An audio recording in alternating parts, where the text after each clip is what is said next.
My favorite way of overcoming social anxiety that worked for me, actually the only way that worked for me, was facing it.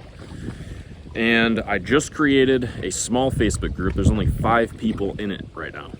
5 of my friends on Facebook. And I just want to put this video out on YouTube that group is there. I'm doing a live. I'm going to try to do a live every single day in that group. And the reason is because I'm going to basically put my camera up out here somewhere in public.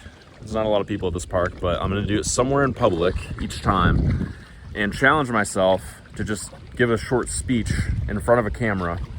Because when I joined a public speaking club called Toastmasters, when I joined a public speaking club a couple years ago, doing those speeches in person really helped me, because I threw myself in front of people, like a crowd of people. It was like 5, 10, maybe sometimes 12 to 15 people in the group, depending on how busy it was that day.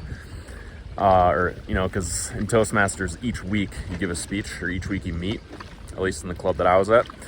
And yeah, I would go up in front of people, give a speech, and there would be nervousness, and that would come up inside of me, that social anxiety. I was shaking, I was nervous, but over time you get less and less nervous because you start to accept that nervousness. You start to accept that it's there, you face it.